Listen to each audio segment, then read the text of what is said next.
Assalamualaikum warahmatullahi wabarakatuh. Tonton Fahriza Nora Official. Subscribe, like, share, and comment. Assalamualaikum warahmatullahi wabarakatuh. Assalamualaikum warahmatullahi wabarakatuh. Alhamdulillahi rabbil alamin. Wal 'aqibatu lil muttaqin. Wala 'udwana illa 'alal zalimin. أشهد أن لا إله إلا الله وحده لا شريك له وأشهد أن محمدا عبده ورسوله وصفيه من خلقه وحبيبه نشهد أنه قد بلغ الرسالة وأدى الأمانة ونصح للأمة وتركنا على المحجة البيضاء ليلها كنهارها لا يزيغ عنها إلا هالك. اللهم اجمعنا به كما آمنا به ولم نره وارزقنا حوضه واسقنا من يده الشريفة شربة لا نظمأ بعدها أبدا. اللهم آمين. Hadirin sidang jamaah yang dirahmati Allah, sebelum kita memasuki pada pembahasan dari tema ini,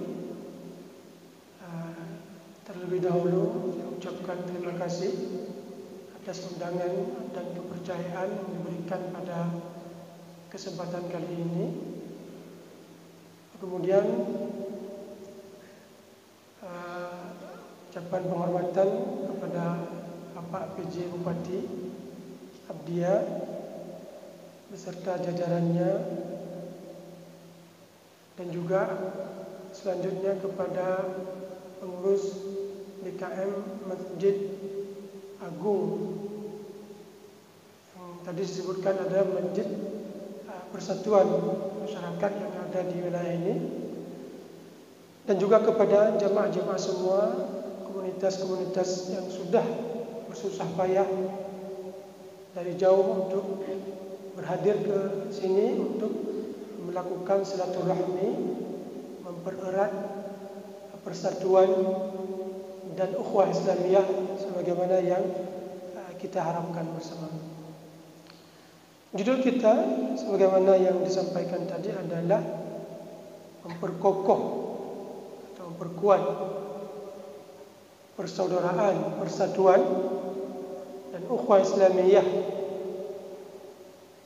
dalam rangka menyambut 1 Muharram atau tahun baru Islam 1445 Hijriah.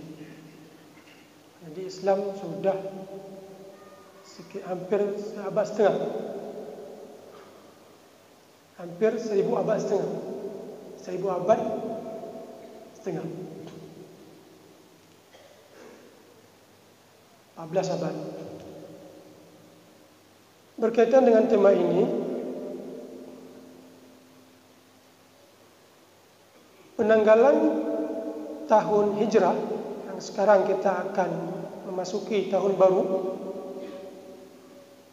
1445 itu diputuskan berdasarkan musyawarah yang dilakukan oleh Sayyidina Umar bin Khattab. Jadi suatu hari datang ke Sayyidina Umar sebuah surat. Surat itu berupa cek, gitulah kira-kira. Tertulis di surat itu bulan Sya'ban. Karena surat ini berupa cek, alat tukar ya, maka oleh Sayyidina Umar bertanya, cek ini berlaku Sya'ban kapan? Sya'ban tahun lalu, Sya'ban sekarang, atau Sya'ban tahun yang akan datang? Maka oleh beliau, atas kebingungan dari surat itu, mengajak para sahabat yang ada pada saat itu untuk memutuskan penetapan tahun pertama dalam Islam. Setelah dimusyawarahkan, ada usulan kita jadikan tahun kita seperti tahun Romawi. Ada usulan tahun Persia. Ada usulan tanggal lahirnya Nabi sallallahu alaihi wasallam, tahun lahirnya Nabi sallallahu alaihi wasallam, dan diusulkan oleh Ali bin Abi Thalib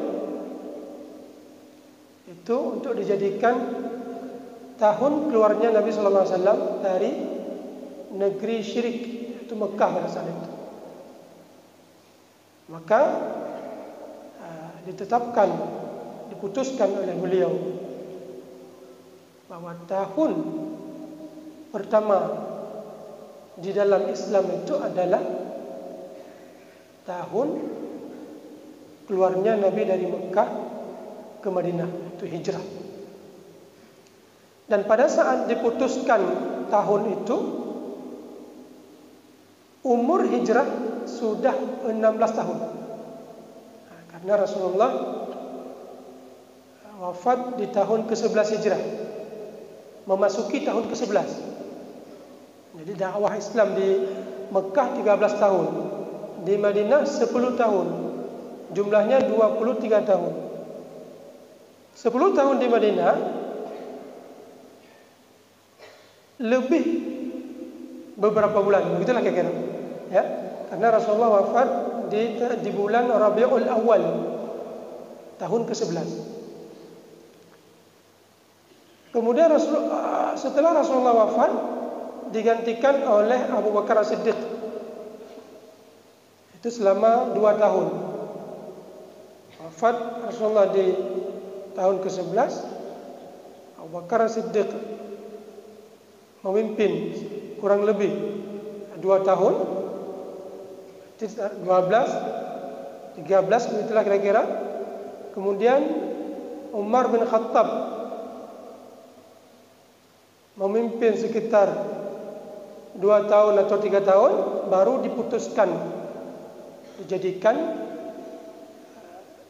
hijrah Nabi sallallahu alaihi wasallam adalah tahun pertama dalam penanggalan Islam di tahun ke-16 Hijriah. Itu baru ada keputusan.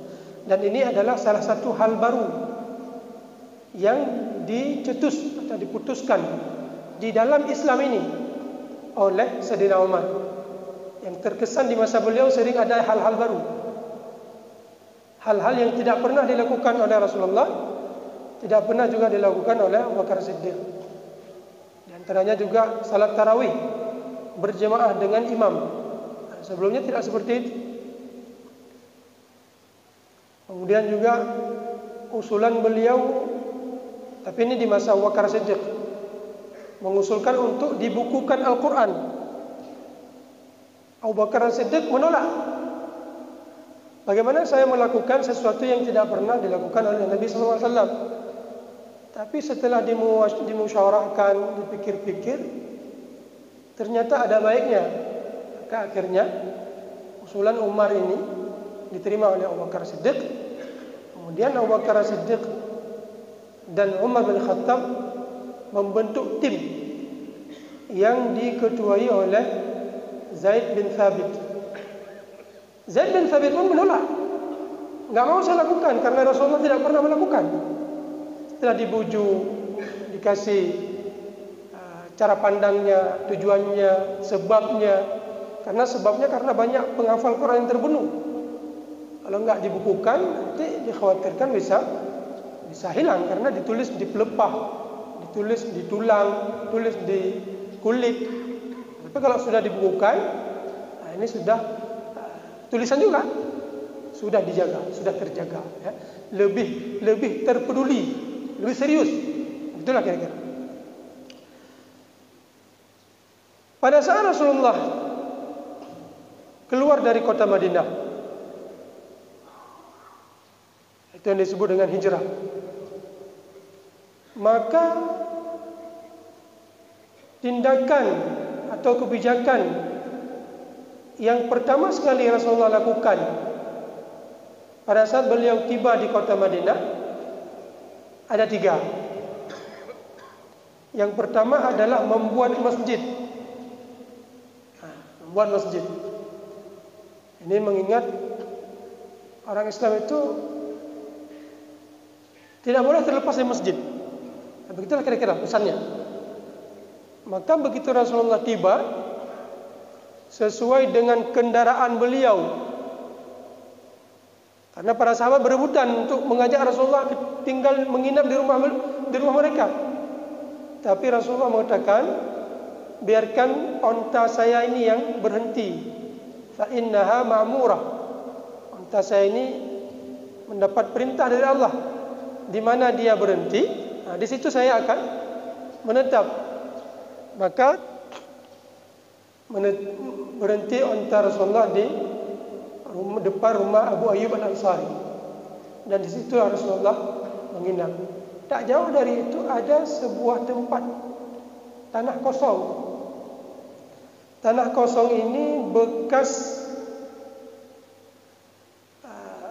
bangunan ya, yang sudah dirobohkan. Kemudian milik 2 orang anak yatim.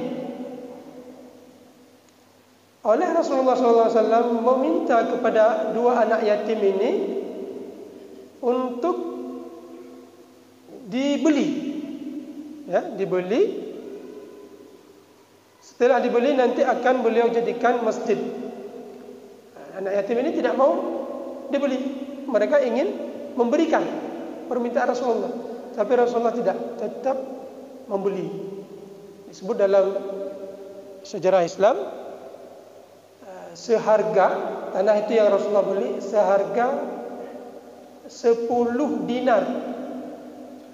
1 dinar itu kurang sedikit dari 5 gram. 1 dinar itu lebih kurang sekitar 50 gram emas.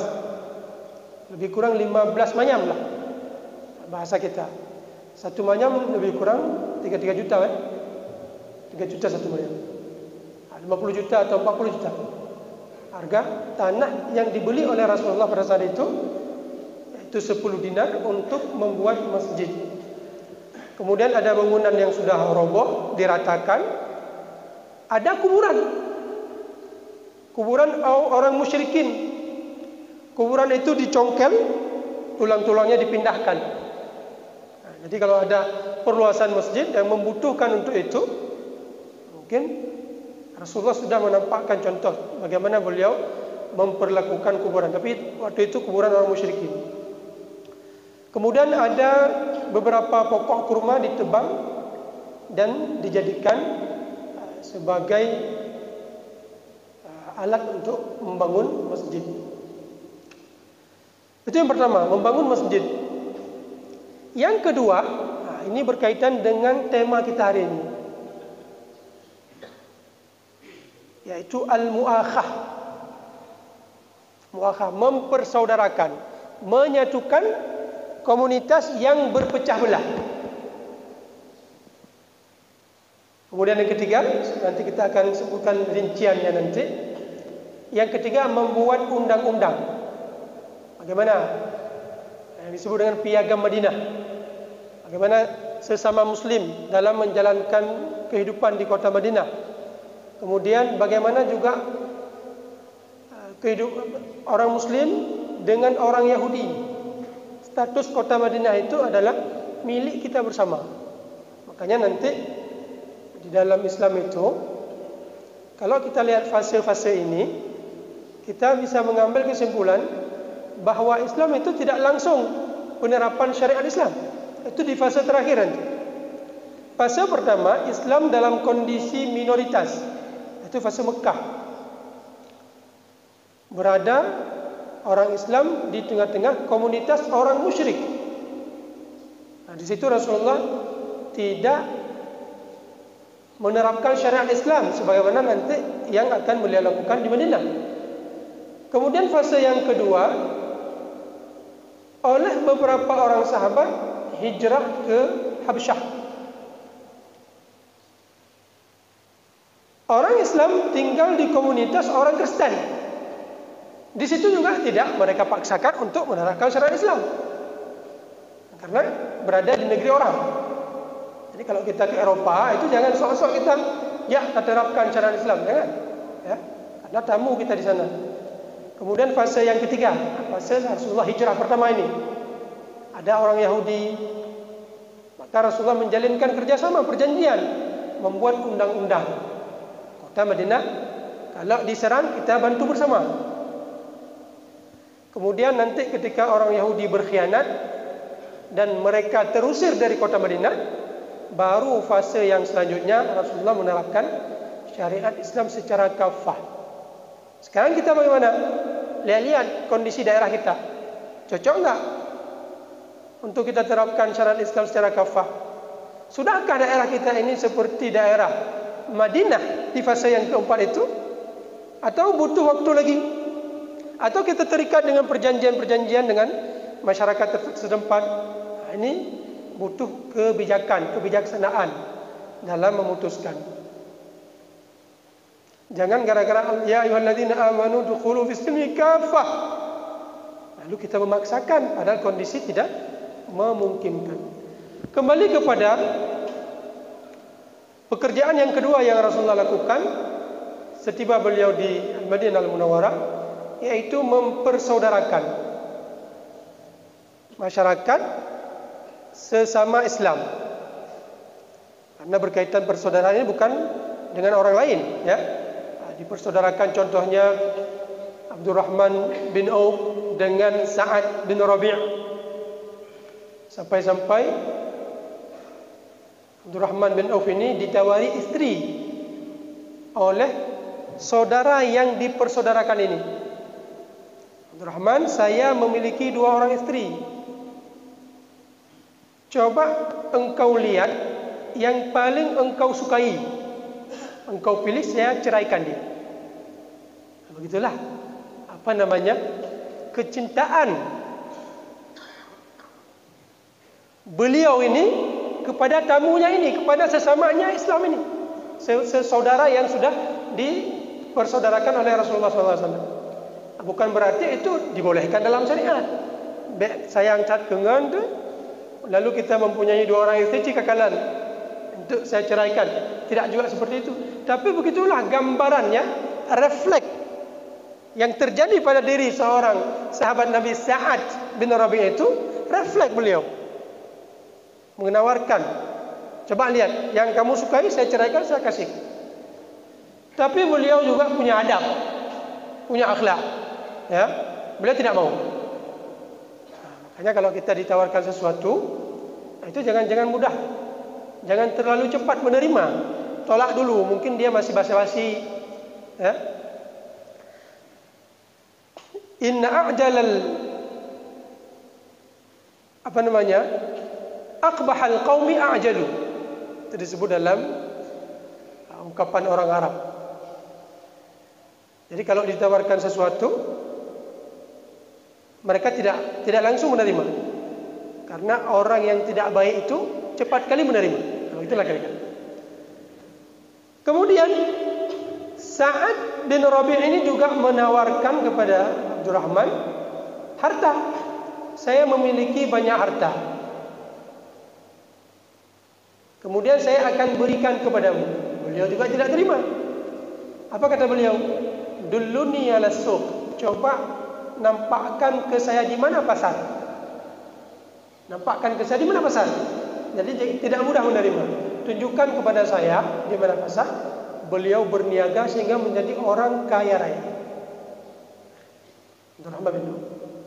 Kemudian ada kisah lain, Abu Talha. Abu Talha mengajak saudaranya ini ke rumahnya, padahal situasi kondisi makanan yang tersedia sangat minim, cukup untuk anak-anaknya. Maka oleh beliau mengatakan kepada istrinya, tolong disiapkan makanan ini dan anak-anak kita ditidurkan. Setelah ditidurkan, nanti pada saat makanannya dihidangkan, tolong matikan lampu.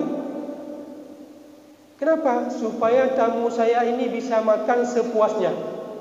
Tidak bisa dia lihat jumlah makanan yang sedikit.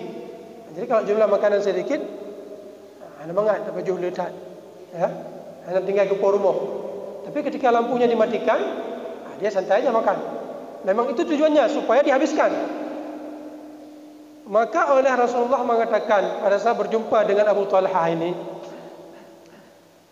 ajaban lakuma, ya, ahlus sama ya'jubun.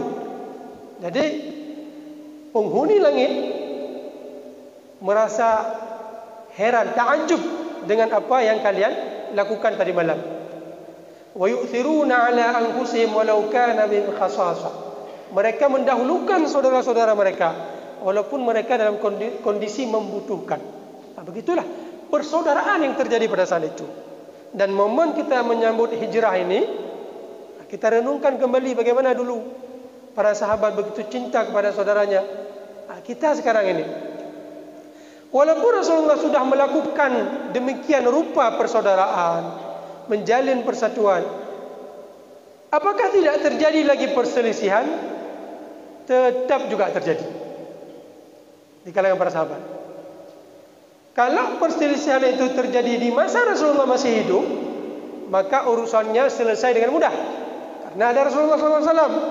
Nah, contohnya Umar bin Khattab mendengar bacaan Al-Quran yang dilantunkan oleh Hisham bin Hakam.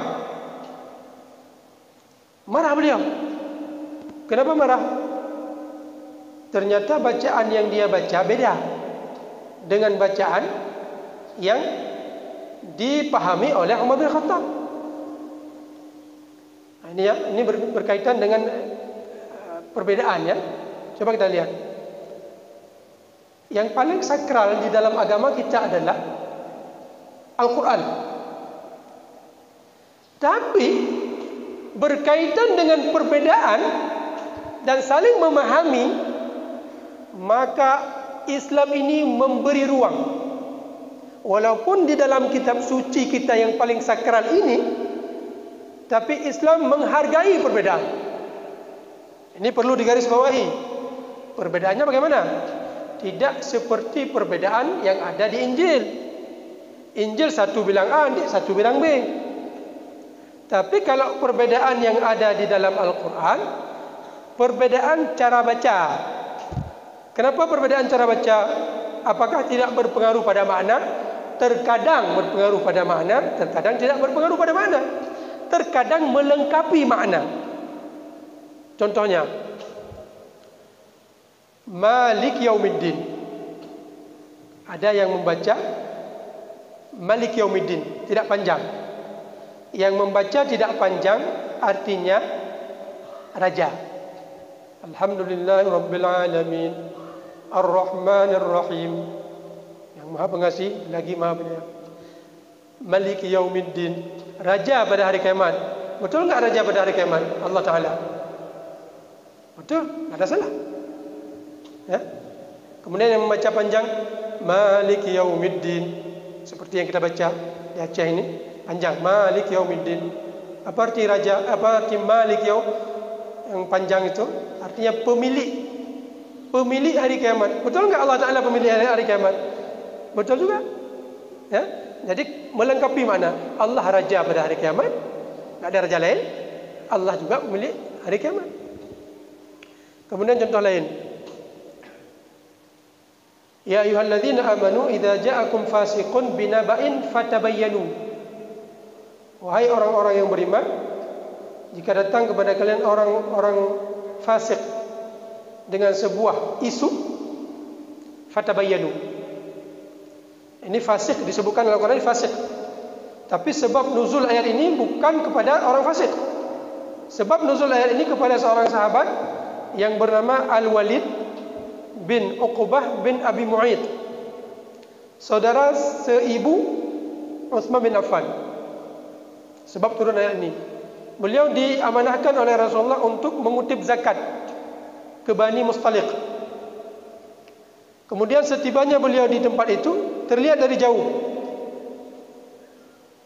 ada ciri-ciri yang dipahami oleh beliau yang akan menyerang beliau. Padahal mereka bukan ingin menyerang, ingin menyambut, ingin menyambut tamu Rasulullah. Tapi dipahami oleh beliau, nyoka disusun barisan untuk menyerang kami. Maka tidak jadi masuk dia. Balik lagi ke kota Madinah dan menyampaikan kepada Rasulullah, ya Rasulullah, mereka tidak lagi mau membayar zakat. Mereka ingin menyerang kami justru.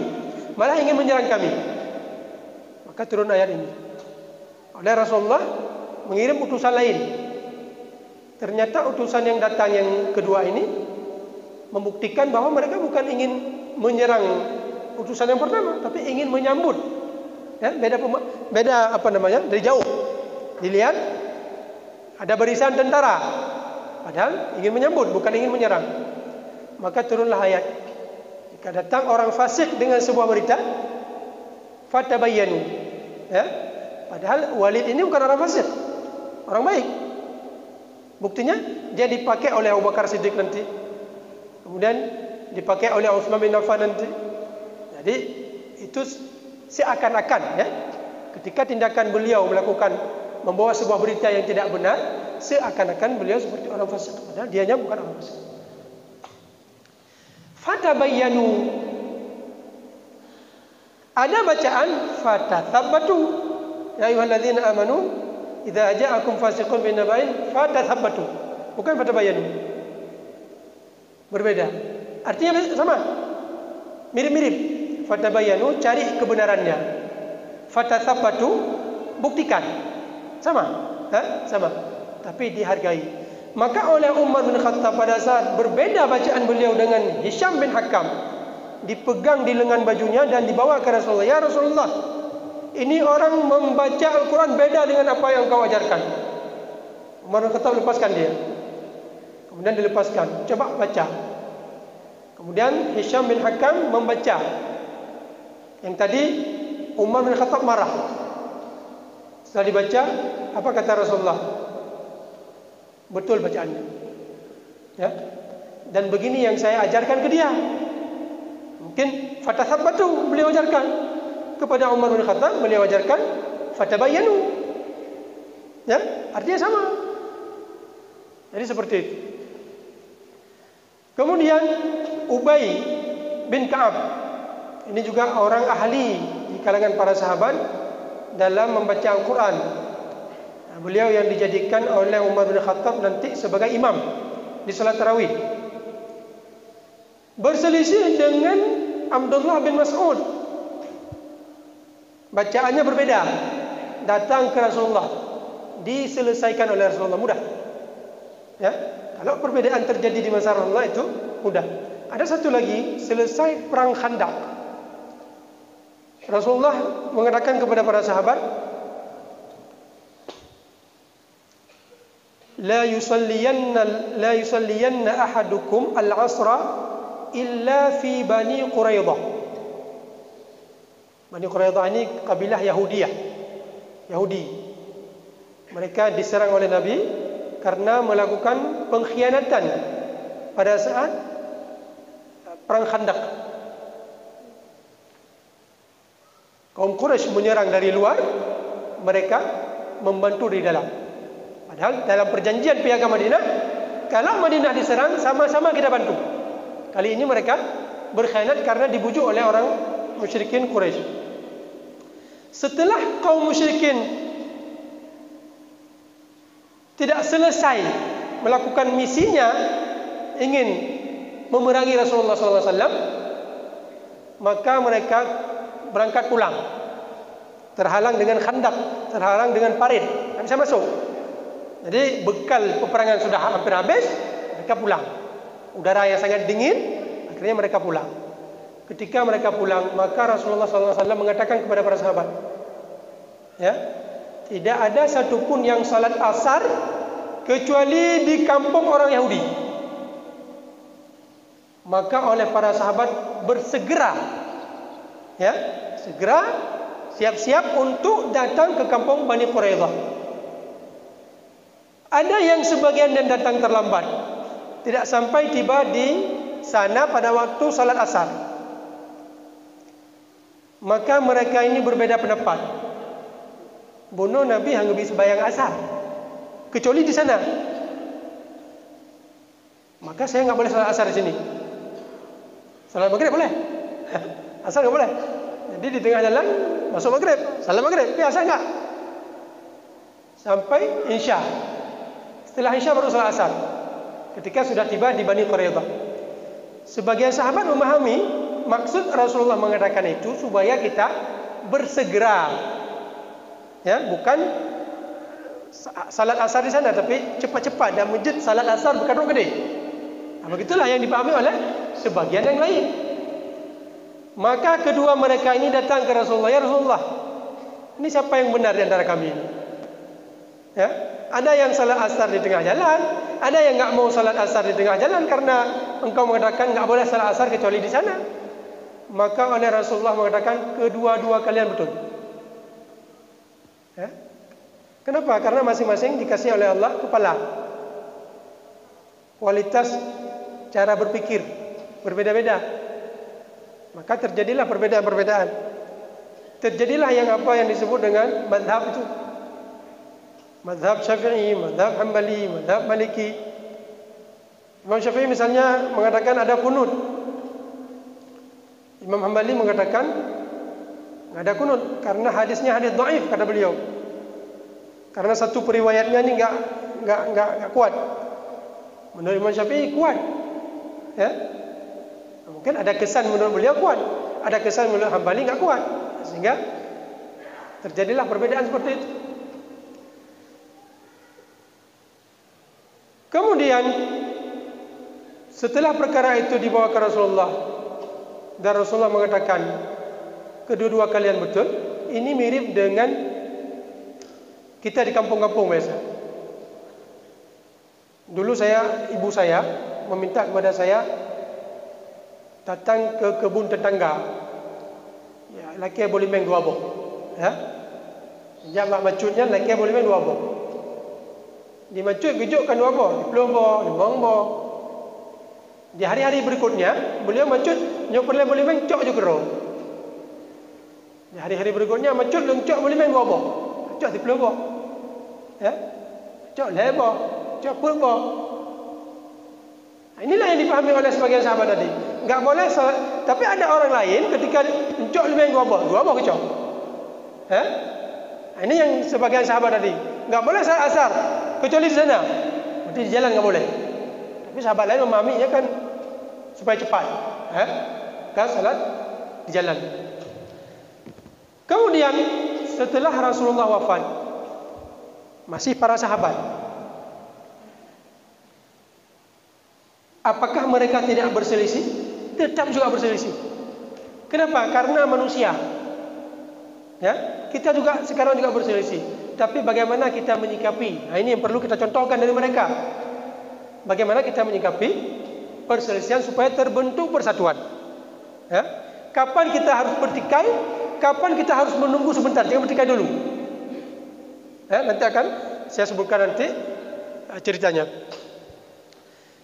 Pada masa pemerintah Abu Bakar As-Siddiq, pada saat beliau diangkat menjadi khalifah, itu juga berselisih. Karena kaum Ansar sudah memilih seorang sahabat, Sa'ad bin Ubadah, kalau saya tidak salah, untuk dijadikan sebagai khalifah. Oleh Umar bin Khattab memberi masukan, ini enggak baik ini. Kalau masing-masing kelompok ada pemimpinnya, ini enggak baik. Maka coba lihat Abu Bakar, beliau ini adalah imam salat kita pada saat Rasulullah sakit. Kemudian beliau ini yang hijrah bersama Rasulullah. Akhirnya beliau mengangkat tangan Abu Bakar. Kemudian para sahabat lain membaiat. Tapi Sa'ad bin Ubadah ini tidak mau juga. Tidak mau beliau, karena sudah duluan beliau dibaiat oleh orang Ansar. Oleh beliau secara pribadi.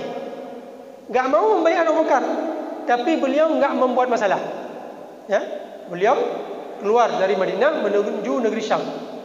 Sendirian beliau, oposisi. Tapi tidak buat masalah. Tidak mengajak masyarakat untuk demonstrasi, untuk menggulingkan pemerintahan Abu Bakar. Tidak. Kenapa? Karena sudah dipilih.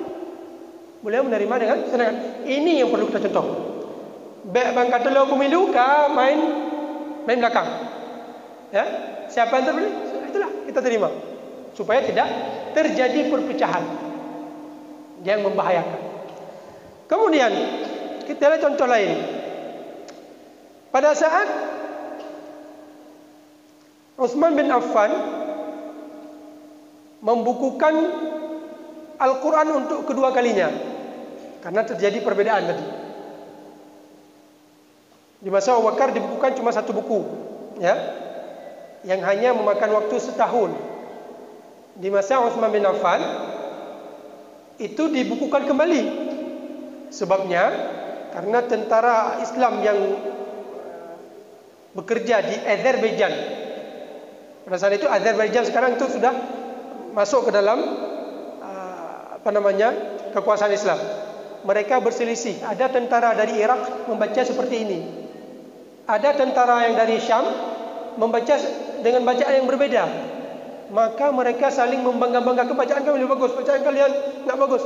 Sehingga perkara ini dibawa ke Sayyidina Utsman, dan Utsman membentuk tim kembali, diketuai oleh Zaid bin Thabit kembali, yang tadinya ketua tim pada masa pembukaan di masa Abu Bakar Siddiq.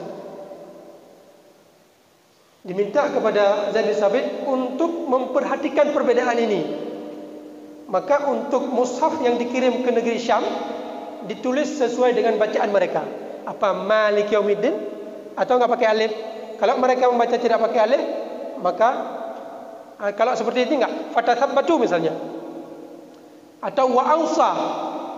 Ada bacaan wa ausa, ada bacaan wa wassa.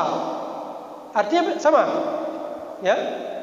Kalau yang orang Syam membaca wa wassa pakai enggak pakai hamzah, maka ditulis di mushaf wa wassa. Kalau mushafnya dikirim ke Kufah misalnya, mereka membaca wa ausa, maka ditulis pakai hamzah. Tapi kalau seperti Malik Yaumiddin ini tetap dibiarkan tanpa alif di semua mushaf.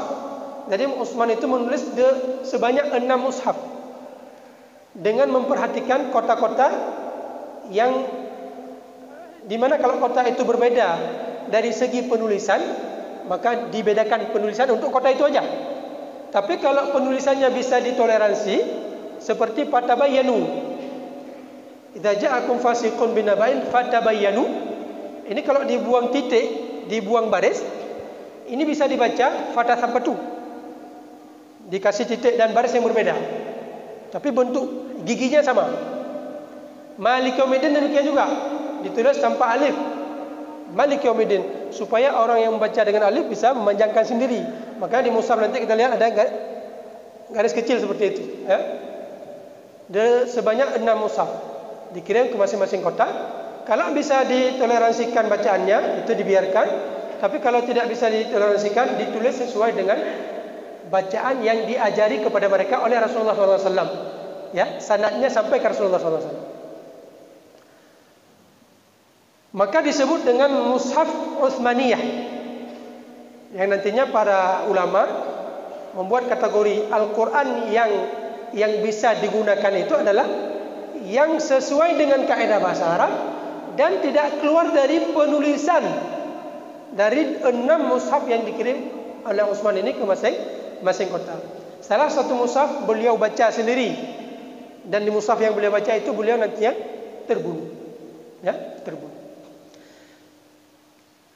Pada saat beliau selesai membukukan Al-Quran itu yang memakan waktu selama 5 tahun karena banyak, maka diminta oleh beliau Quran yang pernah ditulis secara pribadi dulu di masa Rasulullah untuk dibakar.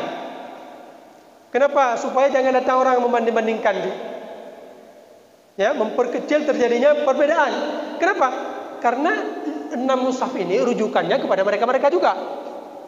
Jangan nanti kalau ini sudah diakui dengan ijma' para sahabat pada saat itu, maka yang lain-lain yang tertulis 1 lembar, 2 lembar itu dibakar. Tapi oleh Abdullah bin Mas'ud enggak setuju beliau. Enggak setuju saya tulis ini di depan Rasulullah, masa minta saya untuk membakar mushaf saya secara pribadi. Ini perlu kita contohi. Tapi beliau enggak mengajak ya ada demo nih, ya, karena goknya ngiyutet mushaf kita ini. Tidak, secara pribadi beliau menolak. Tapi secara ijma' masyarakat pada saat itu setuju. tapi akhirnya umur beliau bertambah tua, berpikir beliau bertambah bijak, nyo pilih kena meninggal barangkali, nyo musafnya mentengna bisa berbahaya, maka akhirnya beliau membakar juga, ya, membakar juga. Itulah perbedaan yang terjadi di para sahabat. Ada satu lagi. Ketika Umar bin Khattab terbunuh, siapa yang membunuh? Yang membunuh adalah Abu Lu'lu. Dibacok pada saat sedang salat. Abu Lu'lu membunuh Sayyidina Umar dengan menggunakan rencong. Ternyata rencong ini 2 hari atau 3 hari sebelum eksekusi kepada Umar bin Khattab sudah pernah terlihat di tangan seseorang yang bernama Hurmuzan, yang poh Abu Lu'lu. Tapi rencong ini pernah terlihat di tangan Hurmuzan. Hurmuzan ini dilaporkan oleh Abdurrahman bin Abu Bakar, gepegah ba Ubaidillah bin Umar, anak Sayyidina Umar yang bernama Ubaidillah. Ubaidillah long nakukalan rincungnya ba tangan Hurmuzan. Ya. Bengih koknya. Maka beliau datang pulang ke rumah mengambil pedang membunuh Hurmuzan. Anak Sayyidina Umar, kai poh Yahlun. Nyok poh balik. Abu Lu'lu sudah ditangkap, sudah dibunuh. Tapi Hurmuzan ini juga ikut andil. Maka Sayyidina Utsman sebagai pemimpin baru pada saat itu, ya, nyumput tindakan dan cecok. Maka dimusyawarahkan dengan para sahabat, diusulkan macam-macam. Salah satu usulannya, Ali bin Abi Thalib mengusulkan, karena dia sudah membunuh maka dibunuh balik. Oleh Sayyidina Utsman tidak tega. Baro ban mateyah, jino ka mateji. Lah. Baro mateyah jino ka dapoji. Tidak tega beliau. Kemudian ijtihad beliau juga atas usulan dari Amr bin As. Karena Utsman bin Affan sedang enggak tahu jalan keluarnya bagaimana. Diusulkan oleh Amr bin As. Ya Khalifah Rasulullah, kejadian pembunuhan ini terjadi sebelum engkau resmi menjadi khalifah.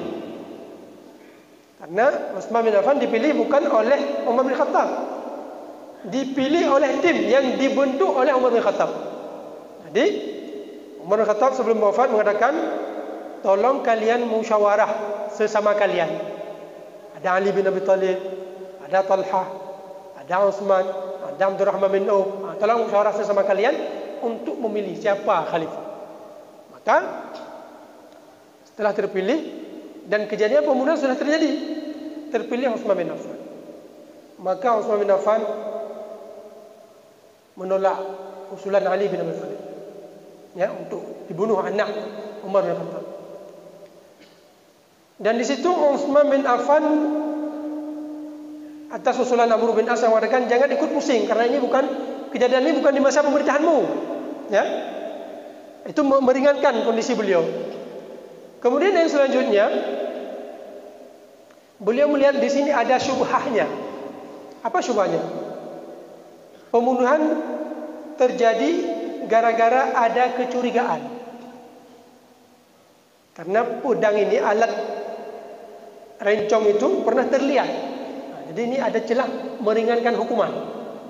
Dalam bahasa hukum itu ada keringanan hukuman. Tapi kalau nggak ada indikasi apa-apa, nggak ada kecurigaan apa-apa, tiba-tiba dia datang membunuh, ini hukumannya lebih berat. Tapi karena ada kemungkinan juga Hurmuzan ikut membantu, maka karena pedang itu atau rencong itu pernah terlihat di tangan dia, maka oleh anaknya membunuh Hurmuzan. Kemudian yang ketiga, Hurmuzan ini enggak punya wali, dia enggak punya ayah, enggak punya anak. Maka siapa yang tidak punya wali dalam Islam itu al-hakim wal wali. Pemerintah yang menjadi wali. Dan pemerintah pada saat itu adalah Utsman bin Affan. Maka Utsman bin Affan mengusulkan untuk diberikan diyah 100 ekor unta, dibebankan kepada keluarga Umar bin Khattab, kepada keluarga Ubaidillah bin Umar.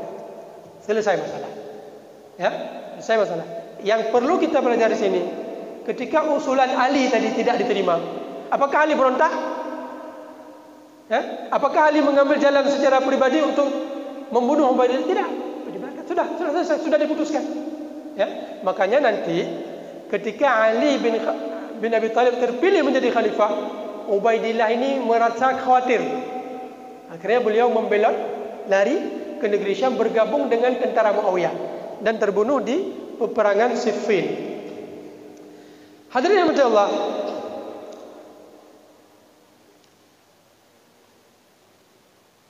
sebab terjadi bahaya perpecahan kalau sempat terjadi di tubuh orang Islam.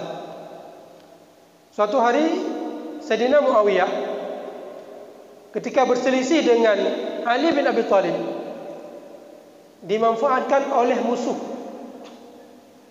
Tentara Romawi ingin menyerang orang Islam.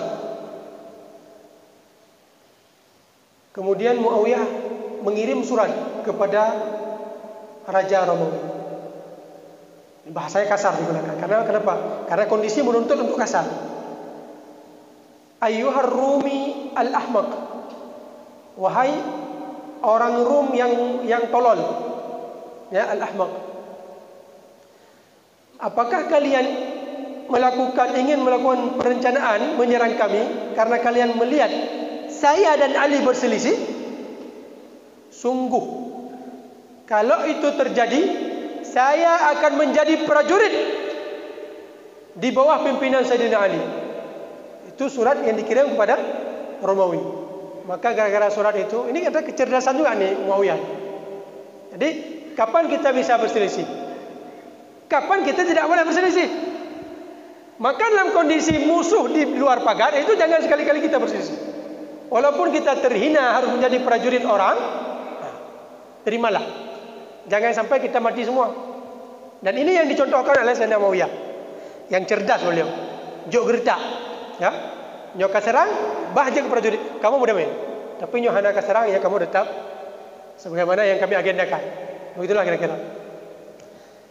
Efek dari perpecahan, timbul keinginan dari musuh-musuh kita untuk menumpaskan kita. Dan ini yang terjadi di Spanyol, Andalus, terjadi di negara Utsmaniyah. Khalifah Utsmaniyah roboh. Kenapa? Karena berpecah. Orang Arab sudah enggak suka lagi dengan orang Turkiya. Mereka melepaskan diri. Terjadi perpecahan. Maka akhirnya apa? Negara Turki yang besar tinggal binodit. Ya, cukup dengan gara-gara perpecahan. Andalusia dulu yang megah hebat. Di mana sekarang? Sekarang negara Spanyol. Dan tadi disebutkan oleh Pak Insinyur Zulhairi, sudah dibeli oleh organisasi Muhammadiyah, gereja yang dirubah menjadi Islamic Center mini lah, begitulah kira-kira. Nah, ini mudah-mudahan dengan persatuan yang terlihat sekarang di umat Islam, lama-kelamaan kita bisa merebut kembali dengan cara pelan-pelan seperti itu, dengan cara damai. Itulah faedah dari persatuan. Tapi kalau kita berpecah, nah ini akan berefek kepada fatal. Okay. Bisa. Ya. Hadirin Allah, di sisa waktu yang sedikit ini ingin saya sebutkan penyebab ya, yang kadang-kadang bisa terjadi perbedaan ini. Ini diabadikan dalam surat Ali Imran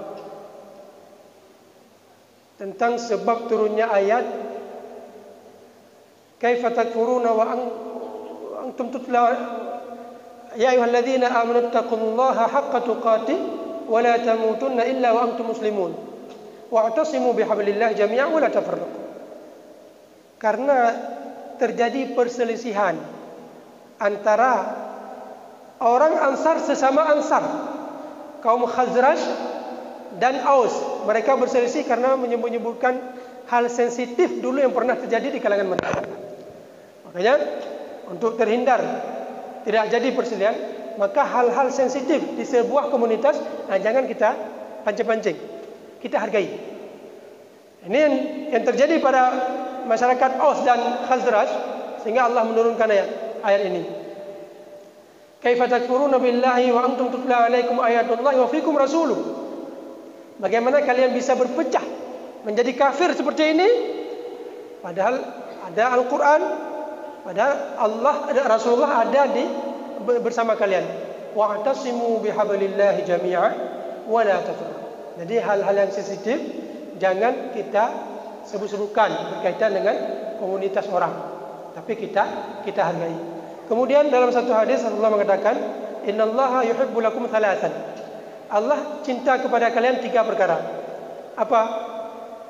Anta'budullah wa la tusyriku bihi syai'an wa'tasimu bihablillah.